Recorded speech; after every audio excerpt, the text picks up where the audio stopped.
Yo, what the fuck is up, people? I just came on here to talk a little bit today. I just finished up class at Kali, you feel me? I want to talk a little bit about mindset. Yeah, so diving into mindset. The person who thinks they can and the person who thinks they can't are both right.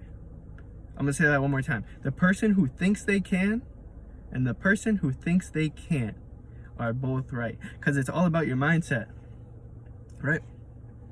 If you believe you can do it, then you're not going to be able to do it. Sorry about that stutter.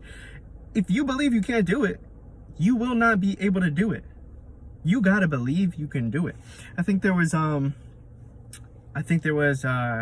had the mile time. The mile time was like I don't want to say off the top of my head. I think it was like 6:45, 7 minutes, whatever it was. It was a world record for what the fastest ran mile was, right? And nobody could beat that time. Nobody could beat that time. No, everybody had these limiting beliefs. They didn't have that mindset for what could be possible. Nobody knows what's possible until it's actually done. Now, the person who said they can, they broke that record. And you know what happened right after he broke the record? Left and right, those records are getting broken. Everybody is suddenly being that same time once this guy does it. It took that one guy with the mindset that he can do it before it was actually done for it to happen. And then it led a wave of new people to come along and do the exact same thing. And that's the powerful thing, is if you are that first guy, then you are making strides. You don't even have to be the first person, but it just goes to show you that you can be the first person if you want to be the first person. You do not have to be, but you can if you want to, and that's important. Fuck what people say, you can't do that, you can't do this. Fuck them. You can do whatever the fuck you want, as long as you put your mind to it.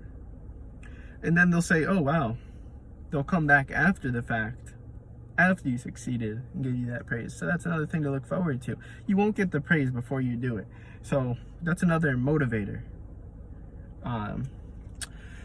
Let's go on to the next topic here.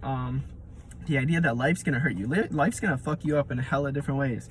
Left, right, up, down. Life is gonna fuck you. We all get fucked by life, right?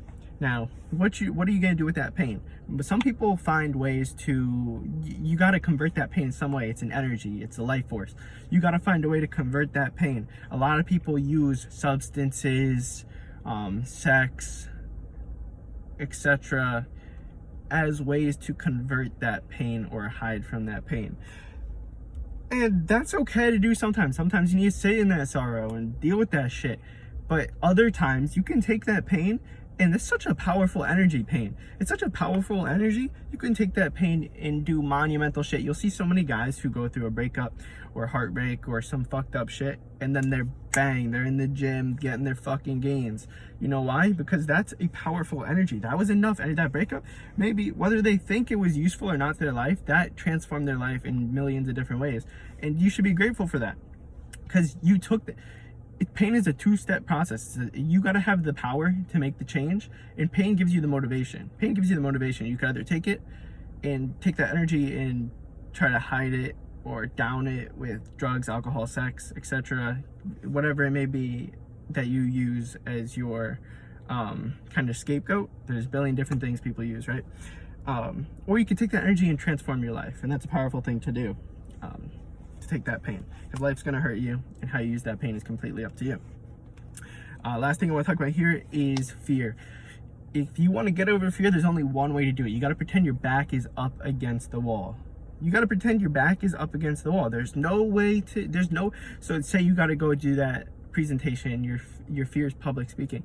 You got to pretend your back is up against the wall. You have nowhere else to go. You have to go forwards and perform. You have to do it. You have to do it. You have to do it. Your back is up against the wall. And the more times you let yourself be your back up against the wall, your mind is conditioned to go forward. It says, fuck it, I just got to do what I got to do.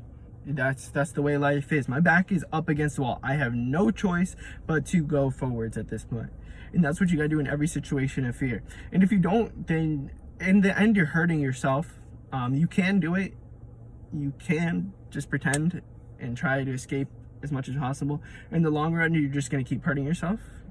You're not going to be happy, and you're not going to get to where you want to go. You're not going to be the person you're meant to be. you got to pretend like your back is against the wall, say fuck it, go forwards, you got this. And the more you do it, the more, it may be a failure, right? That's another thing you got to keep in mind. It may suck, okay, but you did it, and now the next time you do it, you're more prepared.